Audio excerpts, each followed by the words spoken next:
तो दोस्तों इको के सारे एपिसोड डिज्नी प्लस पर आ चुके हैं और मैं आपको इस सीरीज के एक एक एपिसोड का ब्रेकडाउन देने वाला हूं इस वीडियो में। डेयरडेविल से लेकर किंगपिन और किंगपिन से लेकर चॉकटो ट्राइब तक सब कवर होगा इस वीडियो में। ब्रेकडाउन का स्टाइल थोड़ा सिंपल रहेगा। मैं हर एपिसोड को देखने के बाद उसकी डिटेल्स डिस्कस कर रहा हूँ, जहाँ यहाँ आपको सेक्शन मिलेंगे। तो अगर आप एक एक एपिसोड देखकर ब्रेकडाउन देख रहे हैं तो भी कोई बात नहीं, पहले एपिसोड के ब्रेकडाउन में आगे के एपिसोड के स्पॉयलर्स नहीं होंगे। तो इको वापस आ चुकी है। हमने पिछली बार एको को देखा था हॉकाई सीरीज में, जहाँ वो किंगपिन के लिए काम कर रही थी और रोनिन से बदला लेना चाहती थी। अभी एको सीरीज की अच्छी बात यह है कि ये मैच्योर रेटिंग के साथ हमारे सामने आई है और सारे के सारे एपिसोड्स एक साथ आए हैं। ये चीज मार्वल को पहले भी करना चाहिए था। तो दोस्तों मैं हूं अंसना और आज मैं ब्रेक डाउन करने जा रहा हूं पूरी एको सीरीज का, वो भी एपिसोड वाइज। तो स्पॉयलर्स का ध्यान रखते हुए चलिए शुरू करते हैं। आइए एपिसोड 1 से शुरू करते हैं। तो एपिसोड की शुरुआत थोड़ी सी डिफरेंट थी। जहां हम सोच रहे थे कि हमें स्ट्रीट लेवल क्राइम ड्रामा देखने को मिलेगा, वहीं शुरुआत हुई मैजिक से। हमें चॉकटो क्रिएशन स्टोरी देखने को मिली, जहां दिखाया गया कि चॉकटो माइथोलॉजी के हिसाब से चॉकटो ट्राइब कैसे आया। ये इंटरेस्टिंग स्टोरी है जिसके बारे में आप फर्दर जान सकते हैं ऑनलाइन चॉकटो क्रिएशन स्टोरी या चॉकटो माइथोलॉजी सर्च करके। तो यहाँ हमें वुडपेकर बर्ड भी दिखाया गया, जिसका दिखना चॉकटो ट्राइब में न्यूज आने का इंडिकेशन माना जाता है। इसीलिए माया की नानी चिंता में आ गई थी जब उसे वुडपेकर दिखा, क्योंकि इसकी माइथोलॉजी में इसका मतलब है कि जल्दी कोई खबर आने वाली है। और खबर आई माया की माँ की डेथ की और माया के अपने एक पैर को खोने की। यहाँ हमें पता भी चला कि कैसे माया के पिता किसी राइवलरी का पार्ट थे, जिसकी वजह से ये सब हुआ। हमें माया की ओरिजिन भी दिखाई गई, जिसका बहुत सारा हिस्सा हम हॉकाई सीरीज में देख चुके थे। यहाँ डेयरडेविल के साथ उसका इंटरेक्शन दिखाया गया कि कैसे वो किंगपिन के आदमियों में अकेली थी जिसने डेयरडेविल को टक्कर दी और इसीलिए किंगपिन ने उसे यूज करने का फैसला किया। इन सब के ऊपर किंगपिन कितना बड़ा झूठा है। उसने माया को अपने जैसा बताने के लिए ये तो बोला कि उसके भी पिता मारे गए थे बचपन में, पर उसने ये नहीं बताया कि अपने पिता को मारने वाला वो खुद था। टाइमलाइंस यहाँ बहुत बेटर तरीके से दिखाई गई है। माया के बुरे काम की शुरुआत में उसका डेयरडेविल से मिलना, उसके पिता की मौत ब्लिप के दौरान हॉकाई के हाथों, ब्लिप के बाद हॉकाई के इवेंट जहाँ माया किंगपिन को गोली मारती है। अब इस पूरे इवेंट के 5 महीने बाद हम देखते हैं माया को वापस अपने घर टमाहा ओक्लाहोमा में उसे गोली लगी हुई है। अभी हमें ये तो नहीं पता कि उसे किसने गोली मारी है, पर वो अपने घर पर है। और एक चीज क्लियर है कि माया वो सब रूल करना चाहती है जो किंगपिन रूल करता था। हालांकि किंगपिन अभी मरा नहीं है। कुछ मोमेंट्स इस एपिसोड के बहुत जबरदस्त थे। विंसेंट डी ओनोफियो के किंगपिन हमेशा की तरह इंटिमिडेटिंग थे। Red light green light game देखते टाइम मुझे डर पता नहीं क्यों लग रहा था। फाइट सीन में हार्ट बीट वाला मोमेंट जबरदस्त था। डेयरडेविल के साथ एक्शन सीन ऑसम था और मैं क्लियरली कह सकता हूँ कि फाइट सीन्स का लेवल नेटफ्लिक्स के लेवल का था। अब देखते हैं अगले एपिसोड में हमारे लिए क्या है। अब एपिसोड 2 पर बढ़ते हैं। एपिसोड 2 शुरू हुआ 1200 AD में खेले गए गेम के साथ, जहाँ जो पावर्स हमें शुरुआती चॉकटो वुमन में दिखाई गई वही पावर्स इस लेडी में भी दिखी। इन सब के ऊपर अगर आपको समझ नहीं आ रहा तो मैं आपको बता दूं कि ये गेम 2 ग्रुप के बीच में खेला जा रहा है लैंड डिस्प्यूट को सॉल्व करने के लिए, जो कि उतना बढ़िया तरीका तो नहीं है, पर ये कम से कम खून खराबे से तो बेटर है। मुझे मार्वल का लोगो यहाँ जबरदस्त लग रहा है, जिससे वाइब आ रही है कि आगे के मैच्योर थीम सीरीज भी इसी लोगों के साथ हमें दिखेंगे। करंट डे में हम मिलते हैं माया से, जो कि अपने पुराने घर में रेस्ट कर रही है। हमें यहाँ वही डोर लाइट दिख रही है जो कि हमें हॉकाई सीरीज में भी दिखी थी। और कहीं ना कहीं मैं कहना चाहूंगा कि एको जैसी सीरीज हमें इनसाइड लुक देती है डेफ लोगों के डे टू डे लाइफ का, जो कि बहुत अच्छी बात है। माया अपने कजिन को अपने मिशन में शामिल करती है और हमें दिखता है माया के नाना की दुकान, जिनसे हम मिले थे पहले एपिसोड में। यहाँ मैड्रिपुर का भी नाम लिया गया जब एक कपल नवाहो रग मांगते हैं। मैड्रिपुर को एमसीयू में काले बाजार की तरह यूज किया जा रहा है, जहाँ से या तो फेक चीजें आती हैं या अनएथिकल चीजें। आगे हमें दिखता है ऑसम ट्रेन सीन, जहाँ मुझे अच्छी बात लग रही है सीरीज में यूज होने वाला साउंड प्ले, कि कैसे किसी पर्टिकुलर एक्शन के बाद सब कुछ साइलेंट हो जाता है और हमें माया का पर्सपेक्टिव समझ आता है कि उसे कैसा फील हो रहा है उस माहौल में। यहाँ माया ट्रेन में फिश के एक डब्बे में बॉम्ब प्लेस कर गई। अब यहाँ एक अजीब चीज दिखी। मुझे लगा मार्वल एको सीरीज को लेकर एक ग्राउंडेड स्ट्रीट लेवल अप्रोच रखेगा, पर यहाँ एको के पास पावर्स दिखाई जा रही हैं, जहाँ वो अचानक सुपर स्ट्रांग हो जाती है और ट्रेन कार से अपने पैर को छुड़ा लेती है। अब कॉमिक्स में ऐसा कुछ नहीं था। एको के पास कॉमिक्स में अपने सामने वाले के फाइट मूव्स कॉपी करने की पावर्स हैं, जो कि उसने अपने ट्रेनिंग और फोटोग्राफिक रिफ्लेक्सेस से पाई हैं, ना कि सुपरनैचुरल पावर से। तो ये एक अलग रास्ता लिया है सीरीज को बनाने वालों ने। आगे माया के एक्शंस वॉर शुरू करते हैं, जिससे माया के आसपास के लोग डर रहे हैं। माया के हिसाब से उसने किंगपिन की आर्मरी को तबाह करके रिवेंज लिया है और शायद इन्हीं लोगों ने उसे गोली मारी थी। पर ओवरऑल ऐसा लग रहा है कि आगे माहौल बहुत खतरनाक होने वाला है। इन सब के साथ साथ माया की कजिन बॉनी को उसके शहर में होने का पता चल गया है।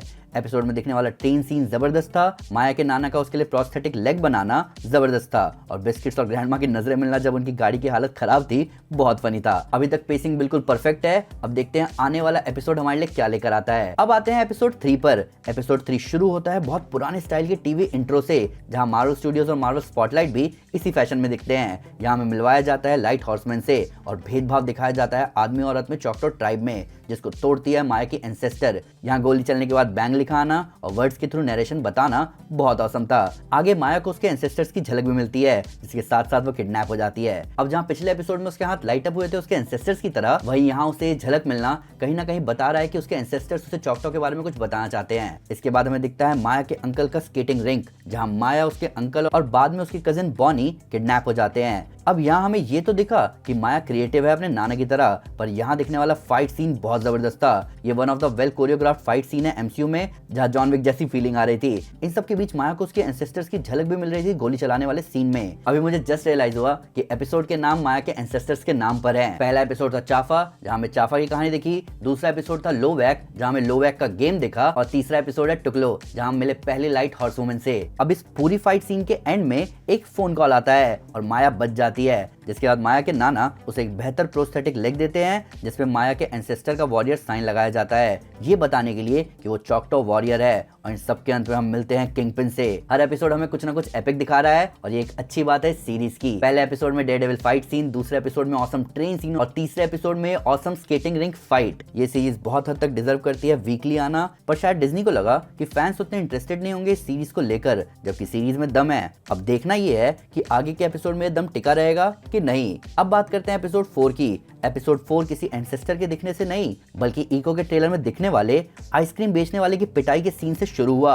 और ये ट्रेलर जितना ही चिलिंग था, हालांकि ज्यादा चिलिंग था छोटी माया के खून से लथपथ आइसक्रीम वाले को मारना। ये बताता है छोटी माया के अंदर का फ्रस्ट्रेशन, और कहीं ना कहीं ये किंगपिन को भी यकीन दिला गया कि माया उसी की तरह सोचती है। हालांकि आइसक्रीम वाले की पिटाई अकेला चिलिंग सीन नहीं था इस एपिसोड में। इंटरप्रेटर को मारने वाले सीन ने हमारे होश उड़ा दिए, और ये सीन हमें बता गया कि ये विल्सन फिस्क वो नेटफ्लिक्स वाला ही है, उतना ही बुरा और उतना ही ब्रूटल। एक बात और माननी पड़ेगी कि सीरीज का इंट्रो और उसका म्यूजिक जबरदस्त है। तो जैसा कि पिछले एपिसोड में दिखाया गया, किंगपिन वापस आ गया है और आते ही उसने माया को लेंस दिए, जिससे वो किसी की भी बात बिना साइन लैंग्वेज के समझ सकती है। किंगपिन की आंख भी ठीक हो गई है, पर जो क्रैक्स हैं उसकी आंखों के आसपास वो बहुत खतरनाक लग रहे हैं। हालांकि ज्यादा खतरनाक था माया और किंगपिन का किचन सीन, जो कि टेंशन से भरा हुआ था। किंगपिन के वायलेंस की हिस्ट्री जो लोग जानते हैं उन्हें पता है कि किंगपिन कभी भी फूट पड़ता है, और ऐसा पूरे एपिसोड में लग रहा था। हमें पता चला कि माया की नानी को भी माया की तरह विजन्स आते हैं, और यही माया का सुपर हीरो नाम सामने आया। उसके एंसेस्टर्स उसके दिमाग में एको कर रहे थे। प्लस इस एपिसोड का नाम था टालोवा,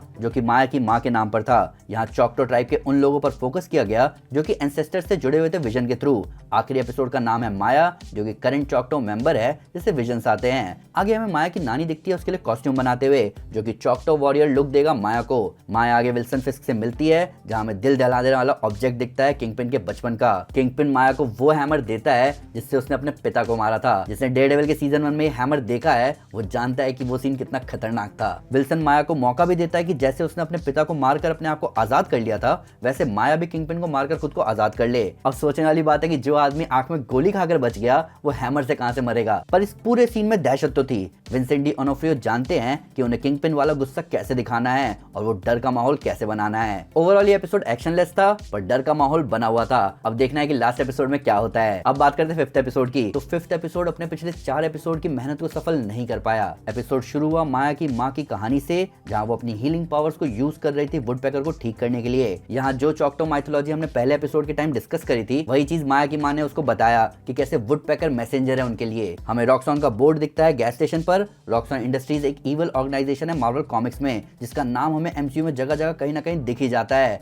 पर एमसीयू में इसे ज्यादा एक्सप्लोर नहीं किया गया सिवाय नेम ड्रॉपिंग के। माया को पता चलता है अपनी नानी के बारे में कि वो किडनैप हो गई है। तभी माया को उसका कॉस्ट्यूम दिखता है और उसको विजन आता है उसकी माँ का, जो कि उसे हील करती है और बताती है कि कैसे उसके एंसेस्टर्स की पावर्स उसे समय आने पर काम आती रही हैं और आती रहेंगी आगे भी। यहाँ हमें चॉकटो ट्राइब का फेस्टिवल भी दिखाया गया। हालांकि जैसे पहले 3 एपिसोड वेल कोरियोग्राफ्ड एक्शन और 4th एपिसोड इंटेंस मोमेंट पर रिलाई कर रहा था, वैसा इस एपिसोड में कुछ भी नहीं हुआ। उल्टा माया आ गए विल्सन फिस्क को हील करने, जो कि सही मायने में हील हुआ भी नहीं और वहां से चला गया। जिस विलन पर हम रिलाई कर रहे थे कि वो कुछ तबाही मचाएगा, उसको भी माया के अंकल ने दूर से उड़ा दिया। और ओवरऑल माया को उसका नाम एको मिला और माया अपनी फैमिली के पास वापस आ गई। ये बहुत ही एंटी क्लाइमेटिक एंडिंग थी जिसकी उम्मीद शायद ही किसी फैन ने की होगी। सीरीज 4 एपिसोड तक बहुत अच्छी पकड़ बनाई हुई थी और मेरे हिसाब से अगर मार्वल ग्राउंडेड अप्रोच ही रखता इस पूरी सीरीज के लिए तो आउटपुट ज्यादा बेहतर होता, क्योंकि स्टोरी के सुपरनैचुरल साइड को एक तो लेट इंट्रोड्यूस किया गया, प्लस उसे ज्यादा एक्सप्लोर भी नहीं किया गया, जिसकी वजह से उसको फाइनल फाइट में अचानक यूज करते हुए दिखाना उतना पावरफुल नहीं लगा जितना लग सकता था। मिड क्रेडिट सीन में हम देखते हैं विल्सन फिस्क को ये देखते हुए कि वो न्यूयॉर्क के मेयर के लिए खड़ा हो सकता है, क्योंकि जो न्यूज वाले कैंडिडेट में ढूंढ रहे हैं वो सब किंगपिन ऑफर कर सकता है। और ये बात लीक्ड रूमर से पहले भी सामने आई थी कि विल्सन फिस्क आने वाली डेयरडेविल सीरीज में मेयर के लिए खड़ा होगा, और इस मिड क्रेडिट सीन ने ये चीज क्लियर कर भी दी। Biscuits throughout the series बहुत जबरदस्त था और किंगपिन के दिमाग में झांकना थोड़ी खतरनाक बात तो लगी, पर पावर शेयरिंग में वो बात आई नहीं। प्लस बॉनी का जितना नाम लिया गया उतना उसका काम था नहीं। तो दोस्तों ये था ब्रेकडाउन एको सीरीज का एपिसोड वाइज। सीरीज एमसीयू से लूजली कनेक्टेड थी और इसकी शुरुआत देखकर मेरी सीरीज से उम्मीदें भी बनी हुई थी। अच्छी बात यह है कि मार्वल ने कास्टिंग तो बहुत जबरदस्त करी है, पर इसकी एंडिंग की वजह से ही इसे एक साथ रिलीज करने का फैसला लिया गया होगा। खैर ये भी सही है, पर मार्वल को अब एंडिंग पर काम करने की बहुत जरूरत है। पर फिर भी मुझसे कोई डिटेल मिस हो गई हो या आपको इसका नया फैक्ट वीडियो से रिलेटेड तो प्लीज हमें कमेंट पर जरूर बताएं। हमारे सोशल मीडिया हैंडल पर हमारे साथ शेयर करें, हम हर जगह हैं। तो दोस्तों अगर आप एको को रोनिन आउटफिट में देखना चाहते हैं तो मैं आपको हमारी world war Hulk comic series recommend करूंगा। साथ ही साथ अगर आपको वीडियो पसंद आए तो इस वीडियो को लाइक और शेयर जरूर करें और ऐसे कई सारे सुपर कंटेंट के लिए हमारे चैनल को सब्सक्राइब करना ना भूलें। Thank you guys, this is Aman Sinha and you are super super. Piece.